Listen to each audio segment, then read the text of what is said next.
লক্ষ্মী, লক্ষ্মী, কোথায় গেলে? লক্ষ্মী। বলো, ডাকছিল আমায়? হ্যাঁ, তোমায় ছাড়া আর কাকে ডাকবো? হ্যাঁ, তুমি ছাড়া আমার আর কি আছে? বলছি যে বাবুকে দেখছি না, বাবু কোথায়? তোমার ওই খেপা ছেলে কি ঘরে থাকে? দেখো গা, যাও, সারা গ্রাম ঘুরে ঘুরে বেড়াচ্ছে। আচ্ছা লক্ষ্মী, কথায় কথায় তোমার ছেলে তোমার ছেলে কেন বলো বলো তো? ও কি তোমার ছেলে নয়? ও তো তোমার গর্ভেই জন্মেছে। ভগবান আমাদেরকে এরকম একজন সন্তান দিয়েছে, তার জন্য আর কি করবে বলো? আর তাছাড়া তুমি কোনো চিন্তা করো না, দেখো ওকে তো বড় ডাক্তার দেখাচ্ছি, তুমি দেখবে ও একদিন না একদিন ঠিক সুস্থ হয়ে উঠবে। তুমি ওই আশাতেই থাকো যে তোমার ওই খেপা ছেলে সুস্থ হবে। দেখো চলে এসছে, একদম ওকে 1 টাকাও দেবে না। সারাদিন গ্রামে গ্রামে ঘুরে বেড়ায়, কেউ না কেউ ওকে কিছু না কিছু কিনে দেয়, 1 টাকা ওকে দেবে না। আচ্ছা, কি এমন ওকে দিই বলো তো? দিই তো কখনো কখনো 5টা টাকা, যেটা নিয়ে দোকানে কিছু কিনে খায়। গ্রামের লোক ওকে ভালোবেসে কিনে দিলেও সন্তান হয়ে তার বাপ মায়ের কাছে তো আবদার করবেই। এই নে বাবা 5 টাকা। আর হ্যাঁ, ওই লজেন কিনে খাবি, উল্টো পাল্টা কিচ্ছু খাবার খাবি না। আর লক্ষ্মী, তুমি ওকে চান করিয়ে দাও, কেমন? আমি আসি। আমার তো মরণ হয়নি, ওকে আমি চান করা দেব, যা নিজে গিয়ে চান করগা। ভগবান যে এরকম একটা পাগল ছেলে কেন আমার গর্ভে দিল কে জানে, জন্মের সময় মরলো না কেন? বলছি শোনো না, তুমি না যত দিন যাচ্ছ তত আরো সুন্দর হয়ে উঠবে। তোমাকে দেখে মনেই হয় না যে তুমি এক ছেলের মা। তোমারও দেখছি দিন দিন আমার প্রতি লোকটা বেড়েই চলেছে। হ্যাঁ, সেটা ঠিক কথাই বলেছো। এই যে যার যেমন ধরো, এই জায়গাটা যদি এই জায়গা না হয়, যদি কোনো রুমে হতো, তাহলে তোমাকে ঠিক এইভাবে জড়িয়ে ধরে। জায়গাটা যখন এটা নয়, তাহলে ভেবে লাভও নেই। আচ্ছা শোনো না, তোমার ওই যে বুড়ো স্বামীটা তো বাড়িতে নেই আজকে, চলো না তোমার ঘরে গিয়ে একটু। পাগল নাকি? আমার ছেলেকে তুমি জানো না? ও যদি একবার দেখে না, গোটা গ্রামের লোককে জানিয়ে দেবে। হুম, সেটা তুমি ঠিক কথাই বলেছো, তোমার ছেলেকে দেখলেই ভয়। এই আর শোনো না, আমার না এই লাইফটা ভালো লাগছে না। চলো না, আমরা নতুন করে বিয়ে করে নতুন সংসার করি। হ্যাঁ, সেটার ইচ্ছা তো আমার সব সময়ের জন্যই হয়, কিন্তু তোমার ওই যে খ্যাপা ছেলে, ওকে নিয়ে আমি সংসার করতে পারবো না। তুমি যদি ওকে রেখে আসতে পারো, তাহলে আমি তোমাকে রেখে দিতে পারি। কিন্তু দেখো, ও খ্যাপা হোক বা পাগল হোক, ও তো আমার এই পেট থেকে বেরিয়েছে, বলো। ওকে ফেলে রেখে আমি কি করে যাই? দেখো, সেটা আমার জানার দরকার নেই। তুমি যদি ওকে রেখে আমার কাছে আসতে পারো, তাহলে আমার দরজা তোমার জন্য সারা জীবনের জন্য খোলা। আর তাছাড়া তুমি তো জানো আমি তোমাকে কতটা ভালোবাসি। যাই হোক, চলো এখন ওঠা যাক।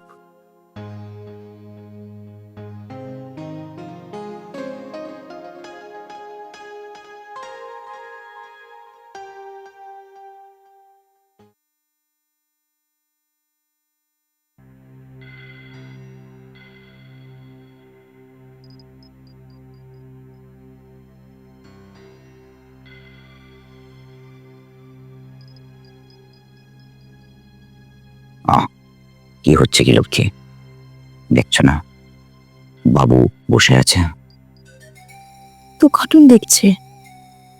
তুমি তো জানো ও যখন তখন মা বাবার কাছে চলে আসবে।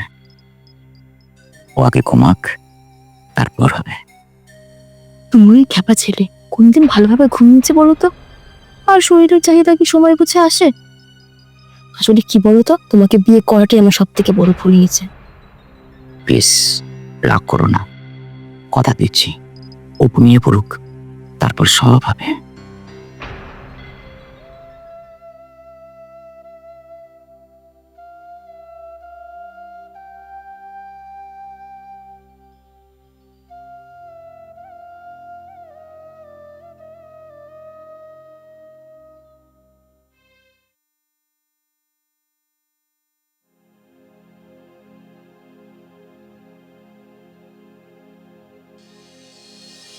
না না, এই খ্যাপা পাগল ছেলেকে নিয়ে আমি আর চলতে পারবো না। আমাকে যেমন করেই হোক ওই অয়নের কাছে চলে যেতে হবে, আর তার জন্য এই ছেলের ব্যবস্থা আজই আমি করছি। হ্যাঁ, এই বিষ আজ ওর খাবারে আমি মিশিয়ে ওকে শেষ করে দেব, আর তারপর আমি অয়নের কাছে চলে যাব।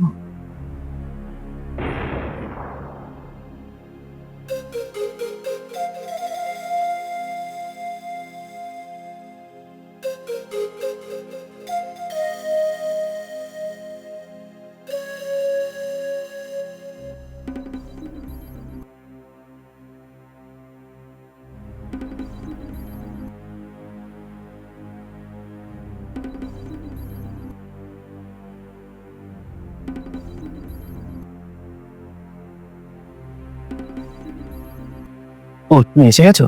হ্যাঁ, একদম পুরনো সাজ ফেলে নতুন করে তোমার সাথে সংসার করবো বলে চলে এসেছি। আর তোমার খ্যাপা ছেলেটা তোমার সাথে আসার জন্য বায়না করেনি তো? তুমি ওকে নিয়ে চিন্তা করো না, ও আর কোনোদিন আমায় ডিস্টার্ব করবে না। মানে তোমার কথা কিন্তু আমি বুঝতে পারছি না ঠিক। আরে তুমি আর তুই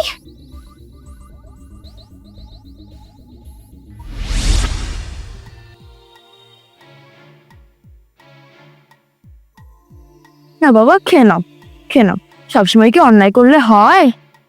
লক্ষ্মী ছেলের মতন খেয়ে নাও। এখন আবার কে ফোন করলো? তুমি খেয়ে নাও। হ্যাঁ,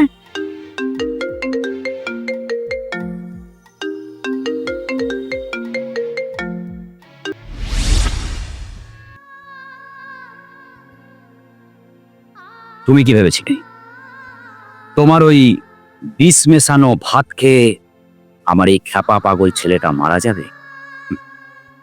তুমি বোধহয় একটা কথা ভুলে যাচ্ছ লক্ষ্মী, যার কেউ নেই তার ভগবান আছে। বিশেষ করে এই খ্যাপা পাগল ছেলেদের জন্য তো বটেই, কারণ এরা হচ্ছে ওই ভগবানের আর এক রূপ। আর তোমাদের মতন মেয়েরা এমন খ্যাপা পাগল ছেলেদেরকে শ্রদ্ধা ভালোবাসা করার চেয়ে অশ্রদ্ধার ঘৃণা করো। তাই তো তুমি যখন ওর খাবারে বিষ মেশাচ্ছিলে, ভগবানের কৃপায় সেটা আমারই চোখে পড়ে। তাই তুমি যখন ওকে খাবার দিতে আসলে, ইচ্ছা করেই আমি ফোন করে তোমাকে ওখান থেকে সরিয়ে দিই। আর তারপর যাই হোক, তোমাকে কিন্তু আজ খুব সুন্দর লাগছে লক্ষ্মী। মনে মনে হচ্ছে যেন আমি তো লক্ষ্মীকে বিয়ে করে এনেছিলাম, আজকে যে চলে গেল সে লক্ষ্মী নয়, অলক্ষ্মী। নয়ন, তুই এখনো দাঁড়িয়ে আছিস কেন? যা, অলক্ষ্মীকে নিয়ে যা, আর আমি আমার এই লক্ষ্মী ছেলেকে নিয়ে আমার বাড়ি চললাম। আর একটা কথা, তুই যে জায়গাটায় দাঁড়িয়ে আছিস, অর্থাৎ এই মন্দিরটা জানিস তো, আমাদের এই গ্রামের খুব জাগ্রত কালী মন্দির। ওই বছরের মেন দিনে একটা মা কালীর পুজো হয় না? সেই দিন কি হয় জানিস? মা কালীর পুজোর আগে অলক্ষ্মীকে বিদায় করতে হয়, আর তখন কথাই বলে, লক্ষ্মী তুমি ঘরে এসো, অলক্ষ্মী বিদায় হ। তাই এমন অলক্ষ্মীকে বিদায় দিয়ে আমি আমার লক্ষ্মী ছেলেকে নিয়ে বাড়ি চললাম।